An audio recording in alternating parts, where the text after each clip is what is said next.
The Giver, Chapter 23, page 174. Jonas felt more and more certain that the destination lay ahead of him, very near now, and the night was approaching. None of his senses confirmed it.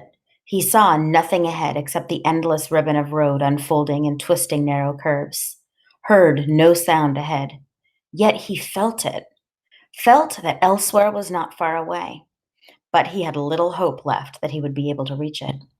His hope diminished further when the sharp, cold air began to blur and thicken with swirling white. Gabriel, wrapped up in his inadequate blanket, was hunched, shivering, and silent in his little seat.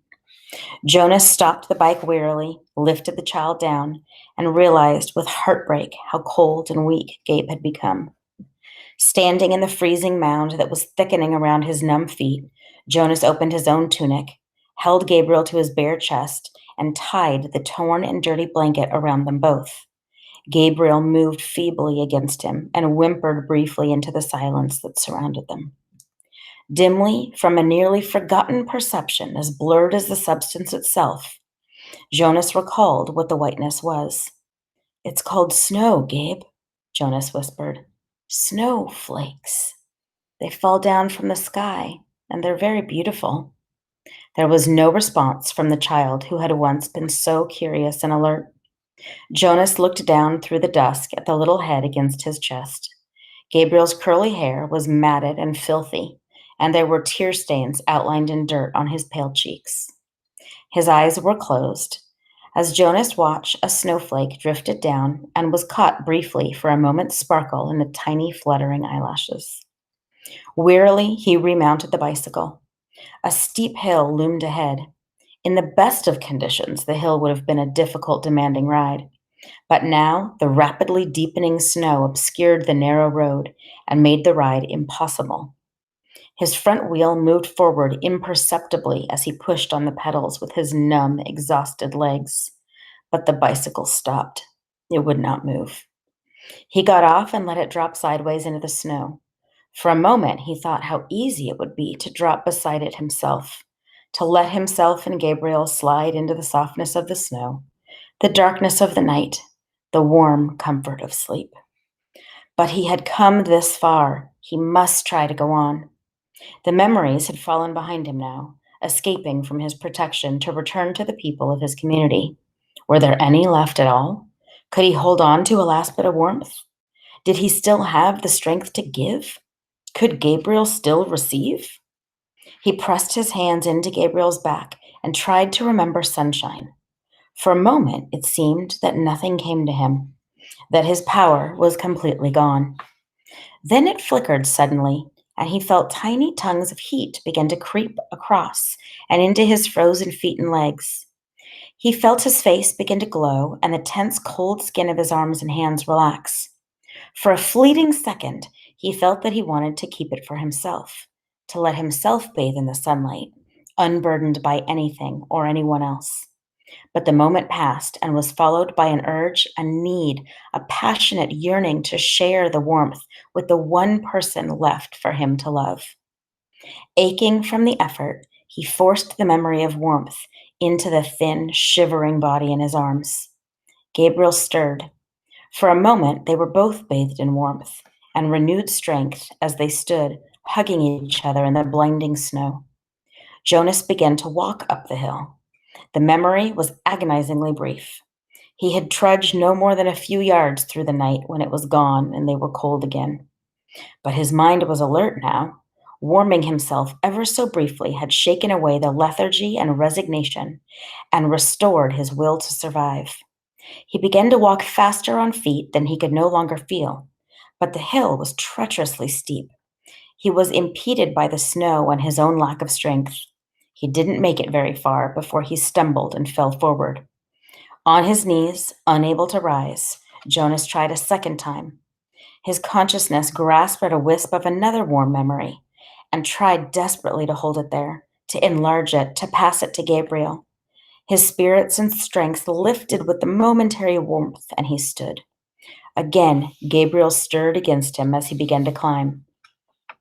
But the memory faded, leaving him colder than before.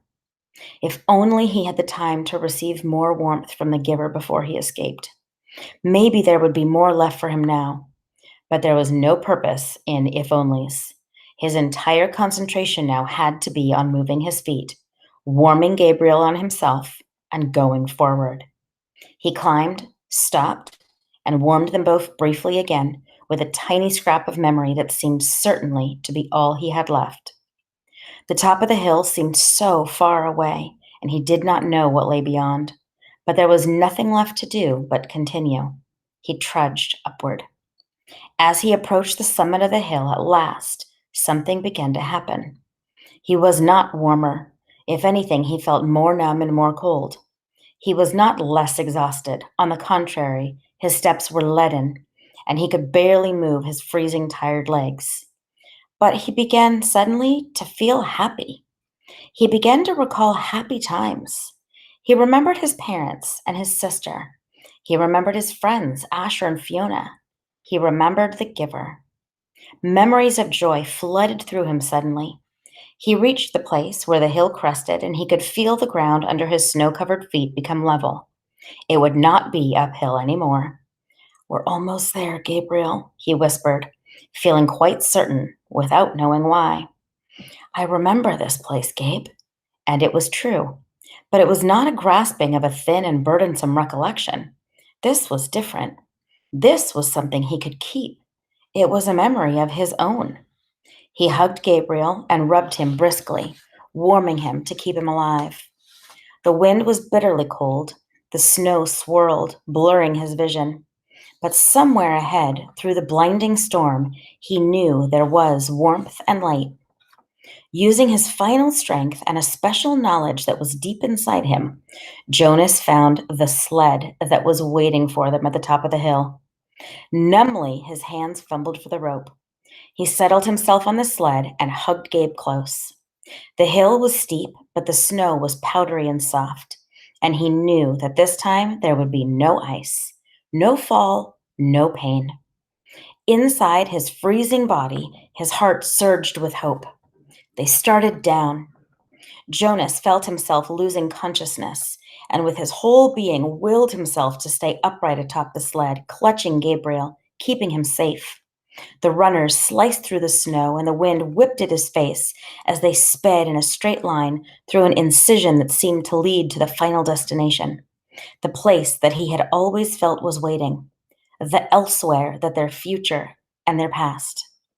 He forced his eyes open as they went downward, downward, sliding. And all at once he could see lights, and he recognized them now.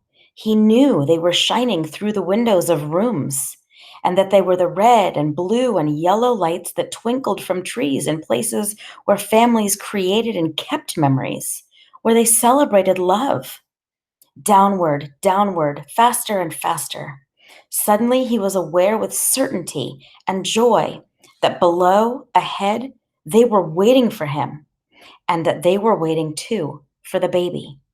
For the first time, he heard something that he knew to be music. He heard people singing.